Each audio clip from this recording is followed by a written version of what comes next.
Hello, my friends. I know for sure because I speak to a lot of people, get to talk to a lot of people, especially during my book signings. Well, I know that there's so many type 2 diabetics out there. And I'm one of them. And when you get a certain age, it's hard to get that weight off. It gets harder and harder. So I don't know who doesn't love banana pudding. Well, I do know one person who said the other day they didn't like banana pudding. I thought, are you sick? Everybody loves banana pudding. But so I'm going to share with y'all a light way to make your banana pudding. And hopefully it will satisfy that big old sweet tooth that's back down the back, you know, way back there, that's screaming for sugar. Maybe it'll work for that. So we're going to start with, let me see, I can't remember the measurements. 1 cup of artificial sweetener. Now I'm using monk fruit. My daughter-in-law, Claudia, this is the substitute that she uses, and she really believes in this. So that's what I'm going to do. And I'm going to put in, I think it's 3 tablespoons of cornstarch. I'll check. So we're going to mix that with our sugar. Yes, it is 3 tablespoons. So I'm going to take my little whisk and mix that up real good. And now I'm going to add 3 cups of skim milk. Slowly, slowly. And we're going to cook this on top of a double boiler. And you don't want your pan to touch that water. Don't want the bottom of this pan to touch your water. I'm going to cut that up a little bit, because using a double boiler, it won't cook quite as fast. So I'm going to slowly add my 3 cups of skim milk. Or you can use whole milk, or you can use 2%, you can use 1%. But if you're really trying to cut down on the fat and calories, that skim milk will work just fine. And I've got 4 egg yolks right here.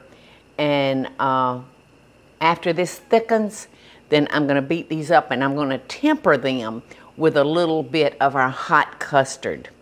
And then we're going to splurge with a half a stick of butter, which is going to bring it up. Now, you don't need to walk away from this pot. You need to stand here and watch it. In fact, you know, if you can trust yourself that you've got the time and the attention, you can cook this, you know, just in a regular saucepan, but you would need to stay right there with it and stir it constantly. So it's going to take a little bit longer this way. Rarely do I personally use a double boiler to make this, because I usually have the time to stand right there with it. So, but I'm doing it the double boiler way. And for the cookies, I'm using a sugar-free shortbread cookie. And it's really not bad at all, y'all. Of course, I love shortbread any way I can get it. So, there we go. Okay, I've got a confession to make, y'all. My impatience ran out. And I poured it from the double boiler right into my pot, because I saw it was going to take a real long time. And I'm a big girl. I can stand up here and watch it, not let it scorch or burn. So my glasses kept sliding down on my face, so I took those off. So I'm just here with some boiling custard. And now it's time to temper our eggs. And when I say temper, for you new cooks out there. To temper your yolks is to slowly get them warm and hot, because if I just dump those yolks in there, there's a good chance we'd have scrambled eggs, and we don't want that. So we're going to slowly get them hot. I'm going to add a little bit more. It's a nice big bowl you gave me, Teresa, to temper these eggs with. Sorry. No, people must think that you I know. No big bowl. No. Okay, that looks like it might have done it. So I'm going to add that back to our custard. Get every bit of that yolk in there. I'm going to put this back on the heat because it's going to need to cook for another couple of minutes to just make sure our yolks are cooked. And you see, when I added the yolks, it turned it a pale yellow, like a custard should be. But if it's not yellow enough to suit you, you could add a little yellow food coloring to it. That's what a lot of people do to their giblet gravy at Thanksgiving. Oh, really? Yeah. Just add a little yellow food coloring to give it that little yellow tint. So this is looking good. Looking real good. So unless you're trying to do a lot of things at one time, I would skip the double boiler. That's just me. I pray for patience. All right, y'all can see this is nice and thick and got that pretty pale yellow color to it. So I'm gonna add our half a stick of butter and a teaspoon of vanilla flavoring. And that's the way I measure my vanilla. Usually put a little extra in it. So now we've got to let this cool. And then we'll be ready to put our banana pudding together. I'm going to use 2 bananas. And I don't know how many cookies yet. I'm going to put them in this dish. So as many as it takes is what I'm going to use. So, like I said, hopefully this will take care of that big old sweet tooth. Okay, so we're ready now to finish up that low-calorie banana pudding. The custard is gotten solidly cooled, and it really is very good, y'all. Somebody that's wanting sugar that's not supposed to have it, you're going to love it. So I'm just going to slice my bananas real quick like. I didn't want to do those ahead of time because, you know, they'll brown on you so quickly. So I'm going to get those sliced. I got me out half a lemon.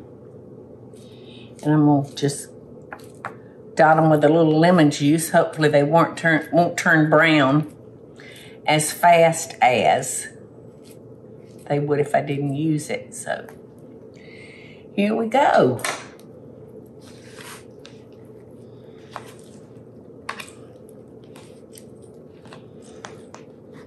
Uh-oh, man overboard. All right. And these cookies, you'll be surprised how good they are. Now, uh-oh, sorry. I meant to put my custard back down first. So a little custard. And then we're gonna layer those cookies right on top of our custard. This is a perfect size container to put this in. And we're going to start with our custard and end with our custard. If you wanted to, you could certainly use more bananas if you wanted them. All right. No, you know, this is what I think I'm gonna do. I think I'm gonna do all of those on one layer. You know, it really depends on your pan size that you're putting your pudding together in. But I won't do it just this way. And you can do it, you know, any way you please, really. I think y'all will be pleasantly surprised at how good this tastes. It's really a very good substitute for Mama's Real Banana Pudding or Mama's Real Nacho Mama's Banana Pudding.